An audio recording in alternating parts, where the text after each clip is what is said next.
Hello guys, how are you? I'm Hardeep Singh. Please like and subscribe my YouTube channel and my Facebook page, IELTS updates and recent exam.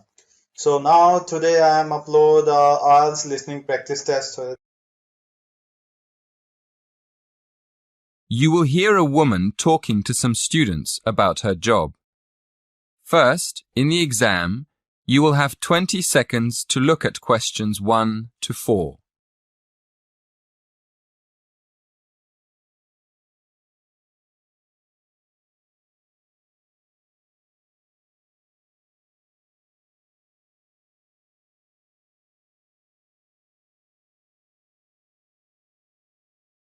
Listen carefully and answer questions 1 to 4.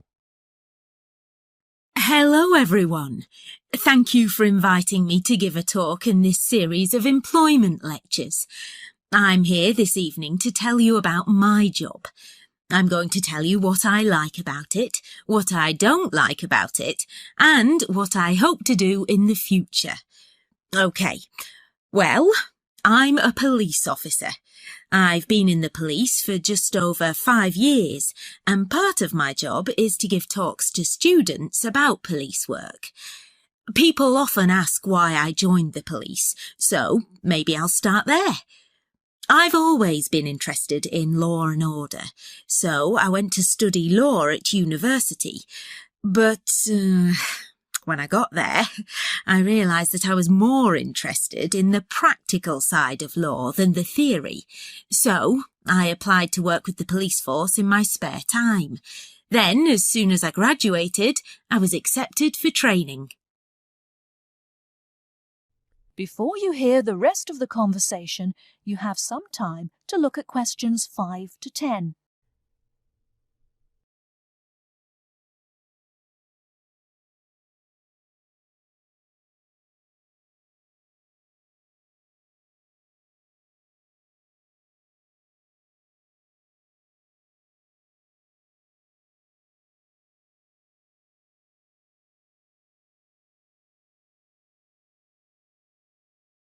Now listen and answer questions 5 to 10. As you know, our job is to protect the public from criminals and defend the law. So obviously, the police force has to work every day of the week, day and night. This means we're often at work when everyone else is relaxing with friends and family, and we can't always be around for special occasions like birthdays and New Year's Eve. On top of that, we have a lot of extra work at weekends, especially when there's a football match and the fans are out celebrating. So, our working hours are one disadvantage of police work. A lot of the time we have to work with the public to avoid problems, and we get special training for that. But we can't always prevent trouble. So, another disadvantage of the job is the danger. I mean, we know that some of the people we have to arrest will attack us. Now for the advantages. Well, one of the advantages is that police work is well paid. As I've said, it's a difficult job, and police officers work hard for their pay. But there are many more advantages. For example, sometimes the work's fun, especially when we have to protect famous people from their own fans. I've met quite a lot of celebrities in my job, and I must say I enjoy seeing them close up and finding out what they're really like as people. But for me, the biggest advantage is the job satisfaction. Speaking for myself, I would say I get the most job satisfaction when I help someone, or solve a problem in a community. And in the future, I'd like to train to be a detective. I think I'd be good at that. That is the end of part 1. You now have half a minute to check your answers.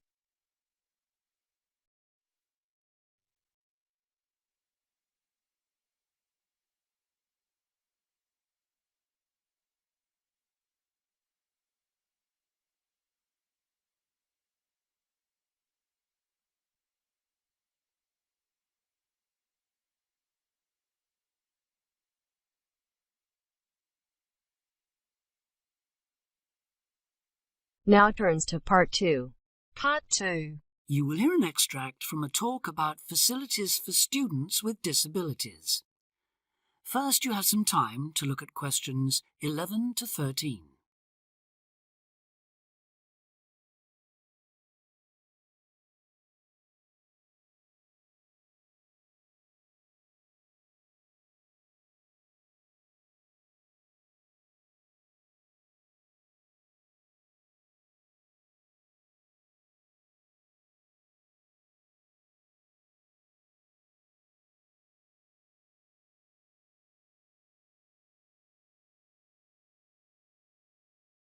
Now listen carefully and answer questions 11 to 13.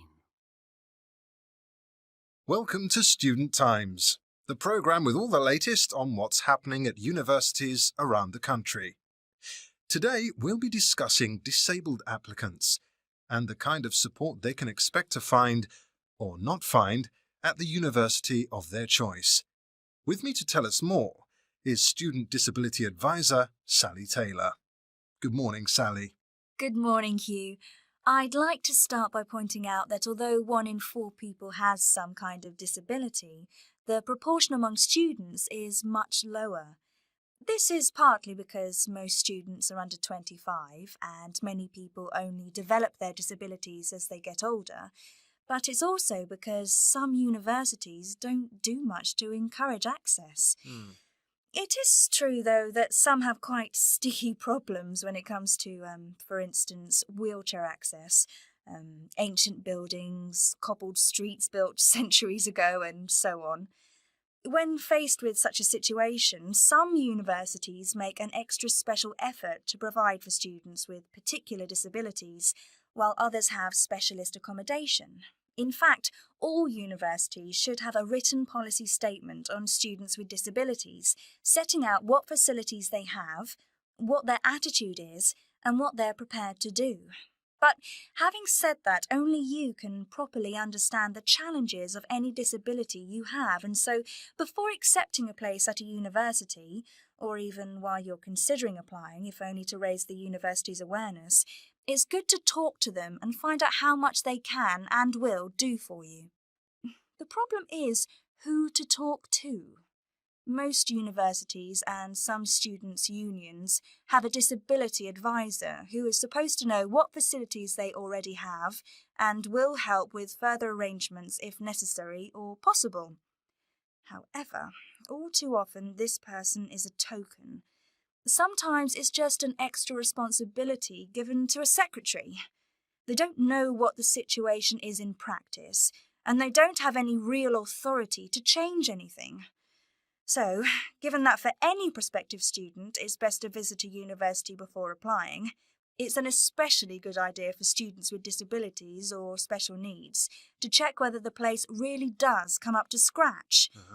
In general, the university should provide personal care and assistance, and there are certain key features to look out for if you have a particular disability, including the following. Before you hear the rest of the talk, you have some time to look at questions 14 to 20.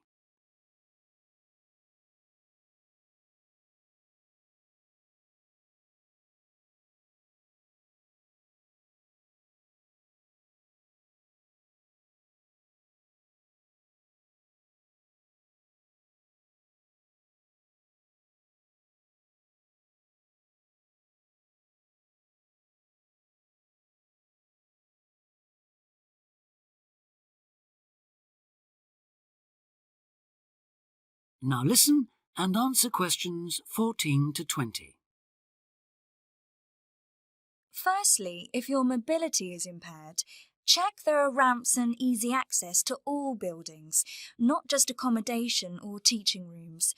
Then, when you're inside, look for clear instructions on fire and emergency procedures for the disabled. Also, make sure there are lifts that work, not the usual ones that seem to be out of order half the time. And check for suitable lavatory facilities. There is a different set of things to look for if you suffer from any kind of hearing impairment. There should be induction loops in lecture theatres, flashing sirens in all rooms, and in accommodation, visual doorbells that light up when somebody calls round to see you. If it is your sight that is impaired, there obviously need to be braille translators of books and documents. In all buildings, the stairs, floors, doorways and windows must have clear markings, and there also have to be special fire and emergency procedures for you.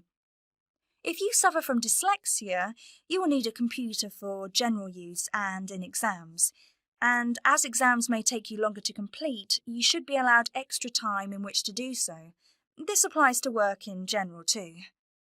There are, of course, many other possible health difficulties that you may suffer from, such as diabetes, epilepsy, or heart conditions.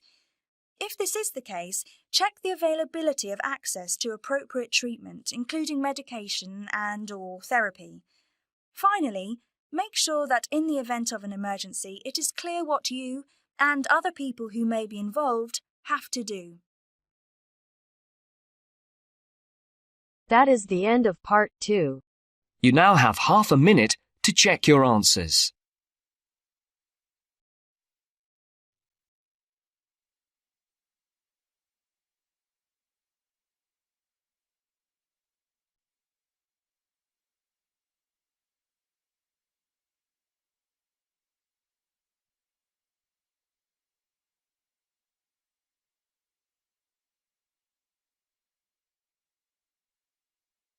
Now turns to part 3. Part 3. You will hear a conversation between a tutor and two students, Amanda and Jake. First, you have some time to look at questions 21 to 25.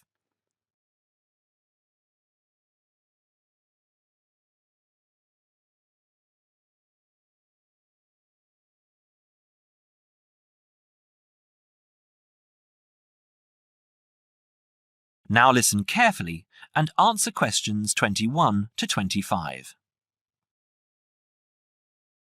So, Jake and Amanda, how did the project go? Very well, I think, Dr. Hinton. I certainly learned a lot and enjoyed myself at the same time. Me too. So, remind me, what was your project about? Basically, what makes successful people? Let's call them top achievers successful. Yes. How are they different from us? What do they do that other less successful people don't do? Interesting. And did you come to any conclusions?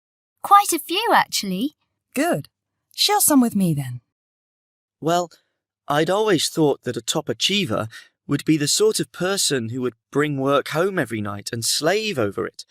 But it appears not. Those types tend to peak early and then go into decline.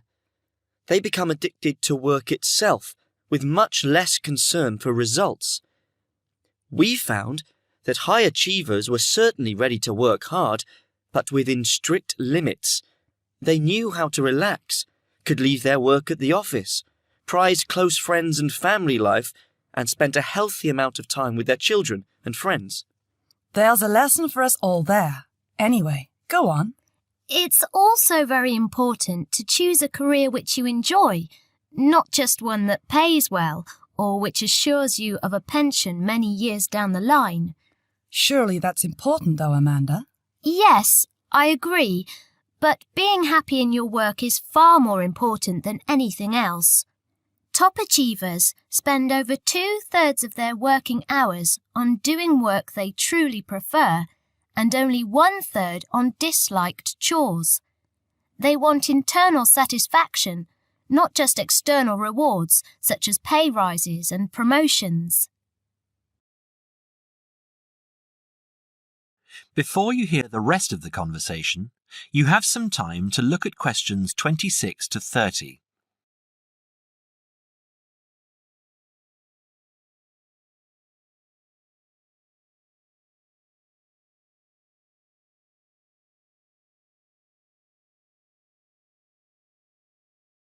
Now, listen and answer questions 26 to 30.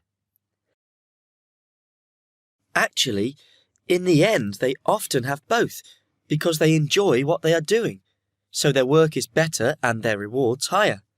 Yes, Jake, that certainly makes sense. Now, can I ask you something? Do high achievers, as you call them, take many risks? Yes and no. I interviewed one business executive who told me he was able to take risks because he carefully considered how he could salvage the situation if it all went wrong. He imagined the worst that could happen, and if he could live with that, he went ahead. If not, he didn't take the chance. Other people prefer to stay in what I heard described as the comfort zone setting for security, even if it means settling for mediocrity and boredom too. Would you call top achievers perfectionists? Contrary to what I expected, no, I wouldn't.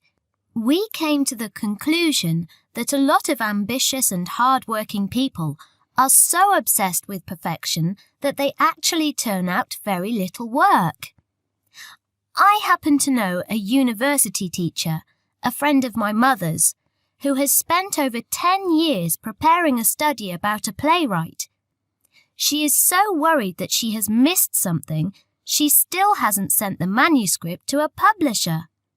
Meanwhile, the playwright, who was at the height of his fame when the project began, has faded from public view. The woman's study, even if finally published, will interest few people. So, what has this got to do with top achievers? Well, top achievers are almost always free of the compulsion to be perfect. They don't think of their mistakes as failures. Instead, they learn from them, so they can do better next time. Well, would you call them competitive? High performers focus more on bettering their own previous efforts than on beating competitors. In fact, we, came to the conclusion that worrying too much about competitors' abilities and possible superiority can be self-defeating. Yes, and we found that top achievers tend to be team players rather than loners. They recognise that groups can solve certain complicated problems better than individuals and are eager to let other people do part of the work. Yes, loners, who are often over-concerned about rivals, can't delegate important work or decision-making. Their performance is limited because they must do everything themselves. Well, it looks as if you two have done a thorough job and learned something into the bargain too. Now, there are just a couple of points I'd like to clarify with you. That is the end of part 3. You now have half a minute to check your answers.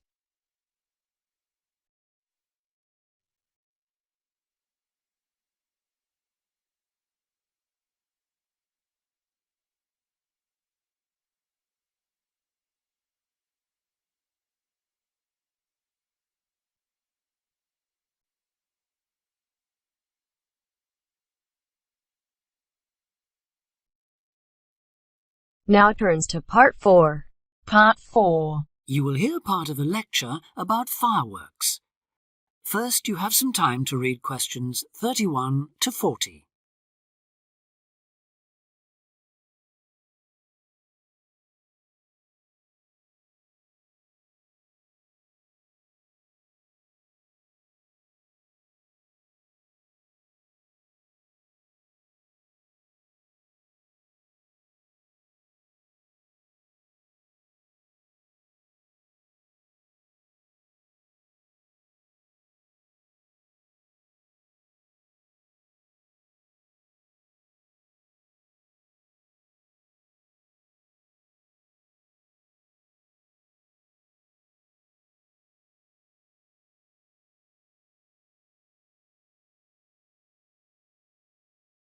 Now listen carefully and answer questions 31 to 40.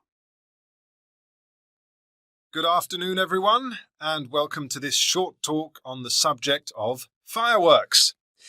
Now, fireworks, as I'm sure many of you know, were invented in China, though there has long been disagreement as to exactly when, or even in which century. The consensus nowadays, though, is that it was in the 6th, as there is considerable evidence of war rockets being made then. We also know that fireworks were in use by the 7th century in Arabia, where they were called Chinese arrows, reflecting their military potential. It then took a long time for them to spread to Europe.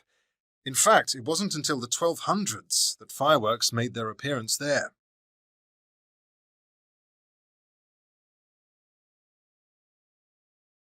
The basic ingredients of fireworks have changed little to this day. Their explosive capacity comes mainly from black powder, also known as gunpowder, which is produced from a mixture of charcoal, sulfur, and potassium nitrate. A modern aerial firework, the kind used nowadays in big public displays, not the small rocket type that you might remember from your childhood, is normally made in the form of a shell, often a sphere about the size of a peach. Inside the shell are a number of stars, surrounded by black powder, and running through the center of the round shell is a charge that makes the firework explode when it reaches the desired altitude. This is known as the bursting charge. When this explodes, it ignites the outside of the stars, which begin to burn with bright showers of sparks. Since the explosion throws the stars in all directions, you get the huge sphere of sparkling light that is so familiar at firework displays. A shell of this kind is launched from a 75mm diameter mortar, which in some ways resembles the type used by the military. The mortar is a steel, or increasingly for safety reasons, shatterproof plastic pipe. This is likely to be 500mm long and sealed at one end. The other end is aimed at the sky, and at the bottom of the pipe, below the shell, is placed a cylinder containing black powder. This has a long fuse, which projects out of the tube. When this is lit, it quickly burns down to the lifting charge, which explodes to launch the shell. In so doing, it also lights the shell's fuse. The shell's fuse burns while the shell rises to its correct altitude and then ignites the bursting charge so it explodes. More complicated shells are divided into sections and burst in 2 or 3 phases. Shells like this are called multi-break shells. They may contain stars of different colours and compositions to create softer or brighter light, more or less sparks, etc. Some shells contain explosives designed to crackle in the sky, or whistles that explode outward with the stars. The sections of a multi-break shell are ignited by different fuses, and the bursting of one section ignites the next. The shells must be assembled in such a way that each section explodes in sequence to produce a distinct, separate effect. The pattern that an aerial shell paints in the sky depends on the arrangement of stars inside the shell. For example, if the stars are equally spaced in a circle, with black powder inside the circle, you will see an aerial display of smaller star explosions equally spaced in a circle. To create a specific figure in the sky, for instance a heart shape, you create an outline of the figure in stars inside the shell. Then you place explosive charges inside those stars to blow them outward into the shape of a large heart. Each charge has to be ignited at exactly the right time, or the whole thing is spoiled. Many other shapes have particular names, like the willow. This is formed by stars that fall in the shape of willow tree branches, spreading a little to the side and then downwards.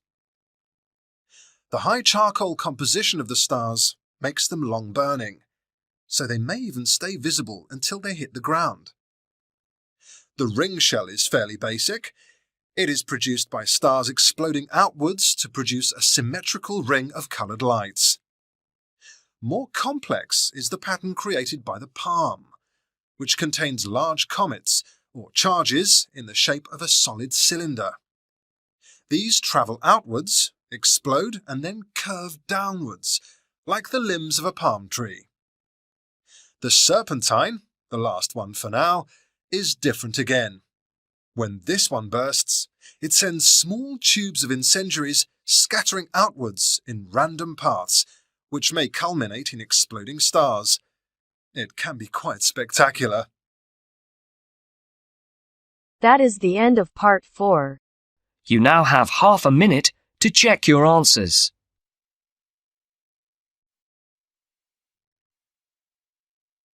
Thanks for listening. God bless you all. Don't forget like, subscribe and share my YouTube channel, my Facebook page, IELTS updates and recent exam. For more material, visit my website www.ieltsupdatesandrecentexam.com. The link is also given below in the description. Please write your score below the comment section, how many score you get in this IELTS listening test. Please like my channel for more IELTS listening practice test. Thanks for listening. God bless you all.